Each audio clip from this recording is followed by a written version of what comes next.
On this episode of Beyond the Bounce, I sit down with Donnie Nelson. He discusses his relationship with Mark Cuban, what's so special about the international game and how it led him to find Dirk Nowitzki, as well as the relationship between the Legends and Mavericks. All that and more here on Beyond the Bounce. Welcome to Beyond the Bounce, presented by ZTE. I'm joined now by our very special guest, 2011 architect of the NBA World Champion Dallas Mavericks, president of basketball operations of that team, as well as owner of the Texas Legends, Mr. Donnie Nelson. Donnie, welcome to the studio. Great to be here, Travis. Absolutely. Well, honored to have you. Here at Beyond the Bounce, what we like to do is go beyond the court. You know, the accolades, people can look those up online, but let's figure out how we got to those. And for you, there's quite a lineage, right?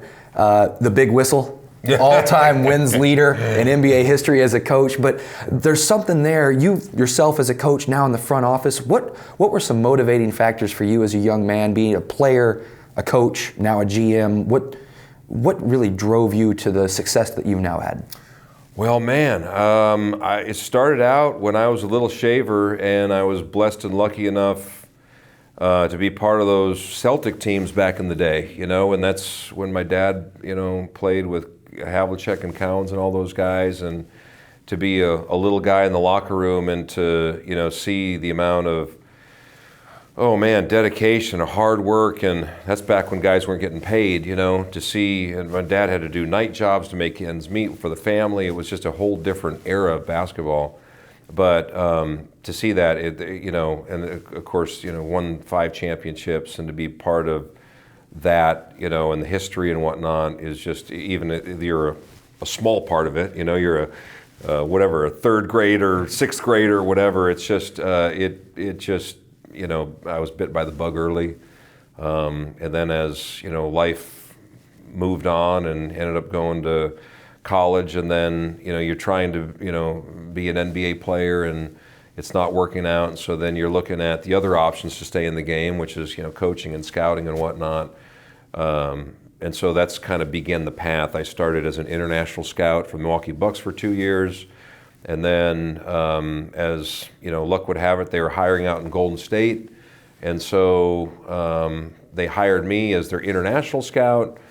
A year later, my dad ended up coming out there and being the head coach, and then that kind of got me onto the bench, and then it's at that point a corporate ladder. You survive and you're around long enough. It's a 9-year run in Golden State, and then 3 years in Phoenix, and then here I transitioned from the bench to being, the president of basketball operations and eventually general manager.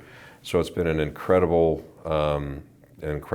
journey, and I'm just, blessed and lucky to be here. Well, certainly the journey has been fun, and there were some early steps, I think, that could be shared with our audience out there just to give further insight. But I heard a really cool story from Cowboy great Walt Garrison. His signing bonus way back in the day included a 2 inline horse trailer. And this is back when NFL players, much like NBA players, weren't getting paid. So what was that like, in Milwaukee, in Boston, with your pops playing? What was that like for you as a member of the family? And was there any unique compensation plan there in place, or some unique stories you can share with our audience? There's lots of them. Really, my dad, he was basically making a teacher's wage back in the day. And that's back before basketball kind of hit the modern day pay dirt and TV money and all that kind of stuff. So some of my most fond memories were really the moonlighting things, because he had to work odd jobs to, make ends meet. He actually sold season tickets for the Celtics for a period of time. It would be many a night, Friday, Saturday night, that, he would take me in his old beat up green Buick that Red Auerbach probably sold him at a profit. And we would go to like the north side of town, the Italian section. We'd go to the Sons of Italy, and he'd make a 3-joke canned speech, grab $100 from there. Then we'd go across town to South Boston, and he'd do something for the Sons of Herman Hall or something like that. And then we'd grab another $100 there, and then he'd go over to the do some corporate thing. And so it was really making ends meet back then, and it was a whole different time and era, but it was one that was magical and really endeared yourself to guys doing it for the love of the game. They absolutely love the game. They weren't getting paid. You know, I mean, another story was I found out who Phil Jackson was one morning when I was, you know, brushing my teeth, and I had 3 sisters, and so we only had 2 bathrooms. One was, you know, in my dad's and mom's room, and my 3 sisters would dominate the other bathroom. So my dad was, you know, sleeping, and I would go in there and I'd brush my teeth, get ready for school and everything. And I was noticing like there's 3 teeth that were, you know, sitting there on the sink. And so I'm brushing my teeth, and I'm like thinking, which one of my sisters is going to get visited by the tooth fairy, you know? So I go into breakfast, and Mom's sitting there eating breakfast. And I said, Mom, who's going to get visited by the tooth fairy? Which sister lost their teeth? I said, and your dad and Phil Jackson got into it last night, and that's back when they let you fight, you know. So he literally brought his teeth home, went to the dentist later on that day, and anyways, it was a whole different, you know, era and time, but one that I look back with the fondest memories. Well, it's actually an era we feature right behind you as your dad is driving sideline across Phil Jackson. If you'll look up over your right shoulder there. Oh man, isn't that crazy? Yeah. Huh? Sure enough, it might have been that game. It very may well it could have been. I tell you, talk about 2 competitors, and Phil has just been, you know, dear friend, family friend, and part of the playing and coaches fraternity and whatnot. And but no, those were back in the days when a fight was really a fight. It wasn't one of those, you know, chicken specials, right? All you got to do is ask Kirby and Rudy, right? Exactly. Well, Donnie, certainly a road was paved early for you. You, as you said, you got bit by the bug, right? And it's a bug some of us can't avoid. But for you, that catapulted into something that was rather unique. And you said you used to kind of make the rounds and collect that $100 wherever you could get it, and that's what Pops was up to. But you yourself, you made the rounds, and you became known very early in your career as the international guy. What was that path like for you as a scout, and then to see kind of some of those results manifest, be it with Sharunas Marciulionis, with Dirk, our hometown hero here in Dallas, but what drove you to see that edge and to see that opportunity for yourself, and then to take full advantage of it and become kind of a master of the international game? Well, it was pretty much my mom grabbing me by the ear and saying, you're going to go on an Athletes in Action international trip, and you're going to like it, you know? So that's back when you're in, you know, a senior in high school, going to be a freshman, and you're like, well, I'm going to play 2 or 3 years, and then I'm going to go straight to the NBA, become a lottery pick, and then, you know, happily ever after, right? Well, she was a huge influence in my life, and she you know, said this would be really good for you. And so I reluctantly went on this Athletes in Action trip to South America. It was a month of incredible memories, midnight rides into the Andes Mountains. Our whole team got Montezuma's revenge. It was just one of those crazy, you know, up all over the continent. And I got bit again by the international bug, and saw, you know, different ways of playing, different ways of coaching that were hugely impactful in my professional career. Well, I had so much fun that first summer that I went to 4 straight summers of Athletes in Action tours. One of the last ones was behind the former Soviet bloc, and that was, we played against the Soviet national team, and I was matched up with a, you know, Sharunas Marciulionis. That's before anybody knew what a Marciulionis was. And I found out, I was of course assigned to him to guard him, and I think I held him to like 57 points or something like that. Well done. Nice defensive But effort. I got the license plate. You know? I did get the license plate, and so, and then we developed a friendship, and that had something to do with him landing with the Golden State Warriors, and he just happened to be, you know, the first athlete to break through the Iron Curtain to sign a professional contract, and that was obviously, it was a big moment for him, for me, because, you know, growing up in the Boston area, you know, shot heard around the world, and Bunkers Hill, and all of those amazing memories that we're brought up with and taught. You know, it's when I went to Lithuania back when it was part of the Soviet Union, you know, you learn in history class, and I'm a war buff, so I look at all all that footage. You learn the pact with Stalin and how the unlucky half of Europe ended up on the Soviet side and the lucky half ended up on. And so, you know, when I was over there, it was a freedom-loving, American-loving group of, you know, very small population, you know, type country that I developed a real kinship. So to have something to do with Shrewdness kind of being able to achieve his personal, professional dream was just magical. And then that, you know, that was the kind of the ticket that got me into the coaching side, because Shrewdness didn't speak a lot of English, and I had spent enough, you know, time in Lithuania where aš kalbėjau lietuviškai, so I picked up the language and spoke some Lithuanian, so he needed almost like a translator. So that's when I converted from scout, European scout, to kind of translator / assistant coach. And then as luck would have it, you know, some of the other assistant coaches got jobs, you know, NBA head coaching jobs, and so I was kind of moved up the ladder until finally I was Nelly's #1 assistant, you know, going into our last year at Golden State. And kind of moving beyond that moment, which, you know, certainly a lot of success between there and then your ultimate arrival here in Dallas. But, you know, there's a big German to be, you know, talked about.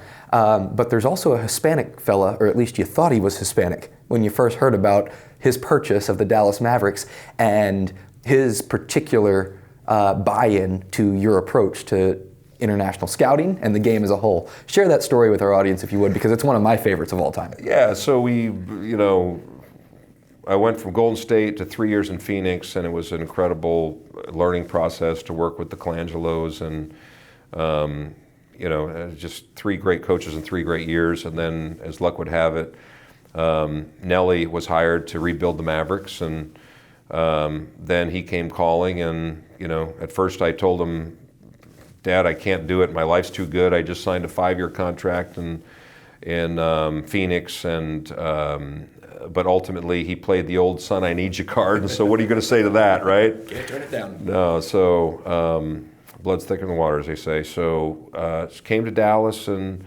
started, you know, rebuilding. And when we were in the, I guess, the meat of the rebuilding process. It really could have gone either way, because those first 2 years when we drafted Dirk and not Paul Pierce, you know, we had a lot of folks that were scratching their head and saying, man, we're not so sure that this thing's pointed in the right direction. And then right at our most vulnerable moment, really, when, you know, Dirk and Nash were still, you know, Stevie couldn't make a jump shot and Dirk was getting thrown around like a rag doll out there on the NBA floor. We have an ownership change. And, you know, I remember it like it was yesterday. We're in Denver. We're, you know, going to play the Nuggets the next night. And then, you know, Nelly got a call, and then I got a call from, you know, Ross Perot Jr. And he said, listen, you know, I've sold the team. And when you hear that, and especially when you're struggling, your blood runs cold, because you're like, oh my gosh, there's no way we're going to survive this, right?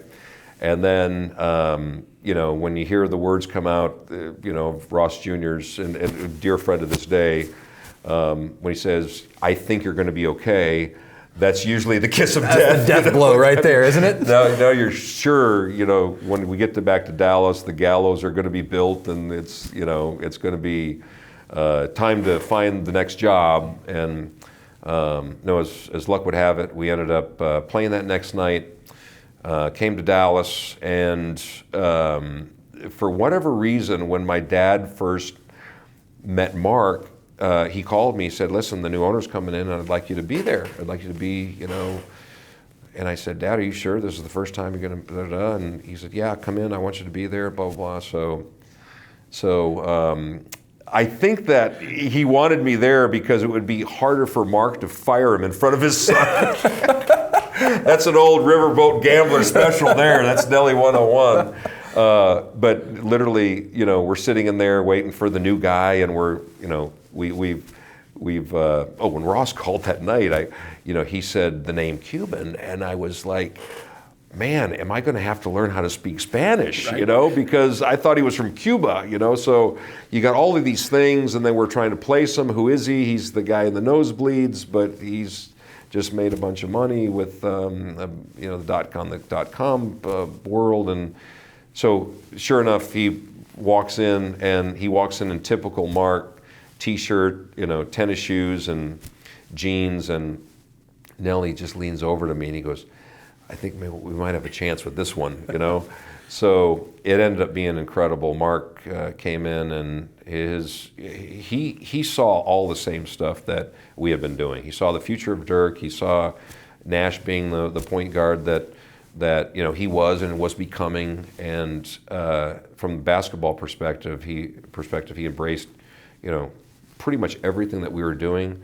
He just wanted to make our jobs a lot easier, and he came in, and you know, the NBA world has never been the same, not to mention the Dallas Mavericks. That's for sure. And you know, the international influx that we've seen, starting with Sharunas and then trickling all the way down to today with a player like Kristaps Porzingis, Mario Hezonja in this past draft, massive amounts of success, and a lot of that is due in part to you and to the success that you had along the way. But there's also another angle that a lot of people may not be familiar with, and that's this development league angle, where so far you've had a Japanese point guard, you've had an Indian center, you've had multiple African players who've come over to join the team. Most recently, we've had a Tunisian player join us from the Dallas Mavericks in Salah Mejri. But this team in particular, the team that you own, the Texas Legends, has to be one that, you know, your thumbprint, your fingerprint, it's all over the entire thing. What does it mean to be able to continue this international tradition and then also have an opportunity to create a product that is truly about the community? Because it's been said many a time, you wanted to design this as a 501c3 from the original, you know, get-go about 7 years ago. But the league kind of batted an eye at that and said, no, it's not possible. It's got to be a for-profit entity. But you've still found ways to make sure that the community can embrace it and take it as their own. So from the international angle and the opportunity to give back, what does it mean to you to be in this position now as the owner of the Texas Legends? Well, it's a dream, and I wouldn't be here if Mark didn't give me the opportunity. You know, he basically, back when I was thinking about it, I went to Mark and I said, look, you know, this is a great asset. And at that time, the team in Fort Worth had gone to Reno, and I went to him and he basically said, listen, if you have a passion for it, I back you 100%. And without him, I wouldn't be experiencing the ownership side of it. So it's hats off 100% to him. In terms of the international, we've always been all about diversity. We've always seen the global opportunities that are out there, whether it's, you know, Wang Zhuzhu, or whether it's Eddie Nahara, or whether it's, you know, Shunas Marshallonis or Dirk. We've always felt like this is truly one of the global sports, and the chances of great players being born outside of, you know, the 50 states is growing and is going to be as good in the future. And so that's been part of my mantra from day one, just because I've, you know, been kind of thrust into that position by Mom, and then it's paid dividends, and we've seen the benefit. It's harder and harder to find those guys because the world is shrinking, and with the information industry, it's just, in the age that we're in, it just makes it more difficult. But that's not going to prevent us from continuing to provide opportunities for people of all creeds, colors of origin, you know, walks of life. It's just the thing that makes this sport unique is its global appeal and the melting pot aspect that's this country's all about. I don't think Mom's pulling your ear anymore to go on tours, but you still have found just an absolute bug that's driven you to find these players. And most recently, it's been Satnam Singh, it's been Bobby Ray Parks in the Philippines, Satnam being from India, you know, Salah from Tunisia. But to be able to go into those places and spread the game of basketball, much like you used to spread the word and go down to South America, where now Argentina and Brazil, they're powerhouses in the basketball mecca, right? What does it mean to you as an individual, and not to cast too much of a light and to ask you to brag, but I kind of am. Mm-hmm. to be that guy, to be part of that pioneering process? What does that mean? I can't brag because I'm lucky. I mean, I was lucky in the early days because I was working for a general manager that believed that, Shrewdness Marshallonis could be an impactful player. And there was guys that were over there behind the iron curtain, working just as hard as I was, that were talking to, the old glass ceiling, the guys that wouldn't listen, the guys that, oh, those guys can't play defense, they're not good enough, there's this, that, the other. And so you have to be open to that. You have to be open to change. And so I'm more lucky than good. But, part of the international success that we've had, here with the Mavericks, it's really, as much as anything, it's working for a guy like Mark that look, Mark was the first guy to say, we're drafting Satnam Singh. And, in terms of Bobby Ray Parks, it was really a mutual friend of Mark's that put us in the position to have an opportunity to develop the relationship there. So Mark is clearly aware of the global community, what these communities mean to the NBA, and we're taking full advantage of them, just kind of like I was. The difference now is, with Mark, when you've got the ear and the understanding of ownership, you don't have to sell. He already is there. He already knows where you're going with everything. Whereas in the early days, well, listen, we're drafting this guy from the Soviet Union. We're not sure if we can get him out. It might take, or even back in the days when we drafted Wang Zhuzhu, who was the first Chinese player, we drafted him. It took us 2 years of negotiations with the People's, Liberation Army to get him into a Mavericks uniform. So there's complications, and you have to have people at the top that understand and are willing to invest, man hours and also finances to make those things happen. And clearly, we've got that here. Your deference and your respect, is certainly humbling, as is the success and the track record. So thank you for your time here. We do want to take a quick break, but when we return, I'd like to concentrate just a little bit more on the Texas Legends, the entity here with the D-League and the proud affiliate to the Dallas Mavericks. So we'll be back right after this for more here on Beyond the Bounce with Donnie Nelson.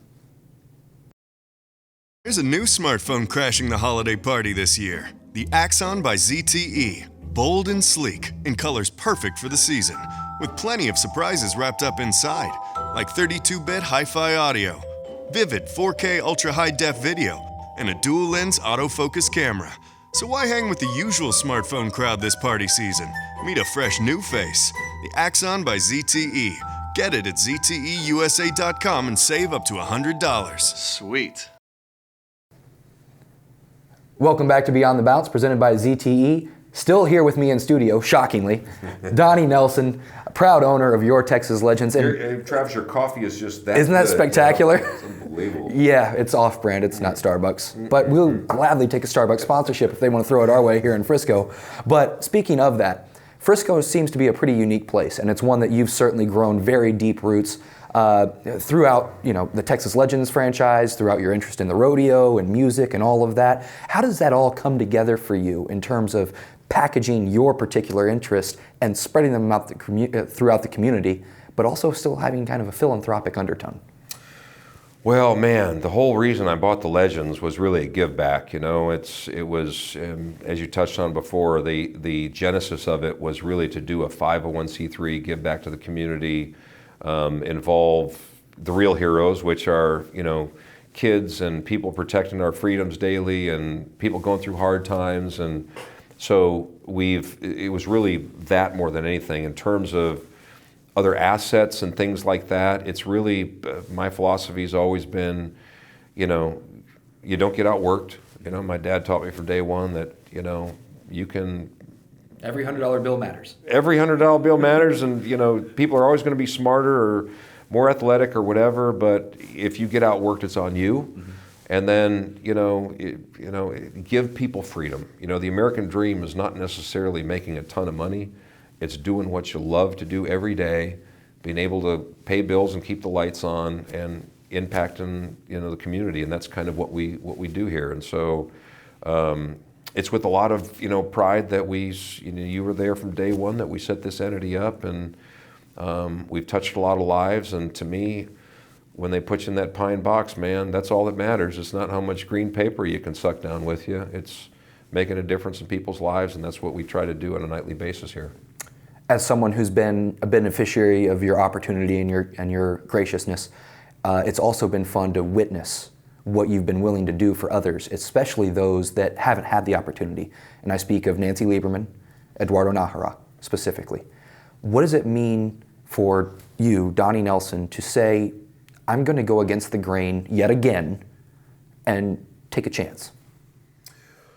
Well, honestly, I've always been one of those guys, you fall in love with people, and whether it's Wang Zhuzhu that at, the age of 17 is sitting there,